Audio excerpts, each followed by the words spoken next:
Well, let's go across to Dyaneshwar now. He joins in with his top trading calls.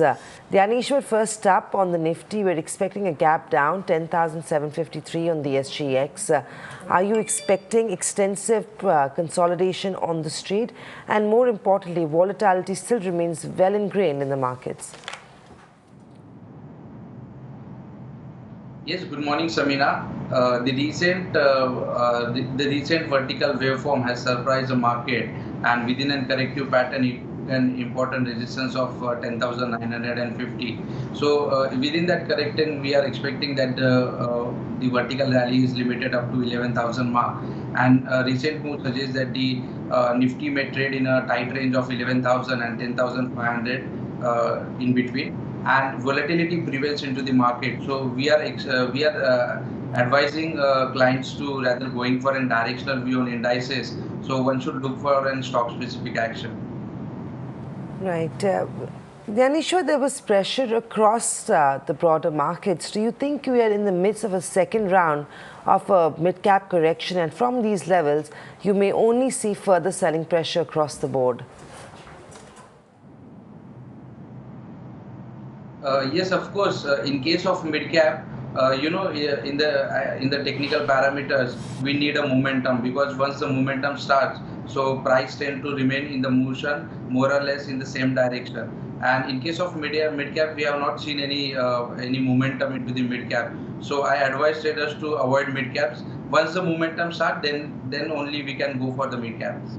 What are your top stock recommendations this morning? What is it that you are looking to buy? Yeah, in case of buying opportunity, we have Bajaj Finance, because Bajaj Finance was unfolded into the corrective pattern, and it completed its corrective pattern at an important Fibonacci retracement of 38.2% of the previous bull. And the recent move suggests that the stock is poised for an initial leg of up move towards the 2000 mark. So one can buy this stock at current market price by keeping a stop loss of 1850 on closing basis, and the horizon should be more than 2 weeks. Stock of the day yesterday from the consumption basket has to be Colgate. While most of the consumption names were under pressure, this one managed to end the day at its high point. And more importantly, there was also a drop in open interest on that stock. If you take a look at Colgate, 1151, do you think there's still some more steam left? And if we get a flat start this morning, it may make a good buy? Yes, of course, Sabina. If you talk about the overall FMCG sector, so as per the relative rotation graph, the FMCG sector is moving into the leading quadrant, where the momentum and as well as the relative strength is very high. So we are advised traders to go long in Colgate, and the recent resistance placed near about 1173 marks. Once these levels are surpassed, the bulls may take the stocks towards the 1250. Right. Dyaneshwar, good morning, this is Piyush here. Following on the theme here, because Colgate you just talked about, how's Britannia looking to you? Numbers again were looking encouraging. Volume growth commentary again was actually looking robust here. So after HUL, another double-digit volume growth from Britannia.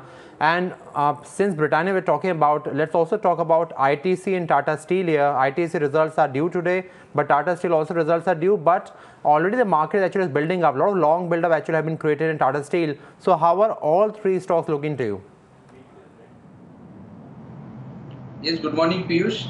As we talk about the FMCG, it is moving into the leading quadrant. And if you talk about the Britannia, if you look at the daily chart, daily time frame chart, so Britannia is moving in a clear uptrend. So and the recent pullback should be capitalized as a buying opportunity. So one can go long in Britannia also for an initial leg of up move towards the 5600 mark. Right. Also, in case of in case of Tata Steel, we have seen that the metal pack was moving into the lagging quadrant, and it's showing some strength and moving from the lagging quadrant to the improving quadrant. So we see some kind of pullback into the metal space. So in case of metal space, yes, Tata Steel has given a very good pullback from the level of 540 towards the 625. So I advise to traders to go on buy and dips kind of strategy in Tata Steel. No, crude prices have cooled off a little bit this morning across Wall Street and Asia on back of profit taking. Keeping that in mind, is there a trading opportunity on OMCs this morning? Yes, in case of OMC also, in last series we observed that the weakness into the oil and gas sectors. But in oil and gas sector, I would suggest rather going for an IOC HPCL. One should look for an gain because on monthly chart we have seen that the renewed strength has been clearly observed in GAIL, and the recent move suggests that the GAIL is poised for an initial leg of up move towards the 360, 370 marks. Anything in IT that you're still buying? Because the rupee clearly has breached levels of 68. There's no reversal that you're betting on anytime soon. IT, though, surprisingly has been seeing some pressure building up. I know Infosys had a good day yesterday and so did TCS, but mid-cap IT was not being able to sustain interest. On a Tata, Lexi, KPIT, NIT Tech, do you have a midday sort of a 1 to 2 week trend or trade for our viewers?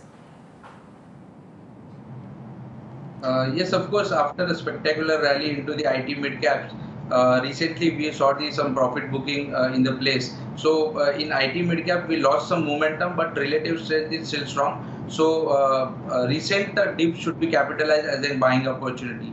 In mid-cap IT space, I would recommend to go for Mindtree because recent pullback suggests that it has completed its pullback at an important retracement of 38.2%. So one can go for Mindtree for an initial leg of up move towards the 1100 mark.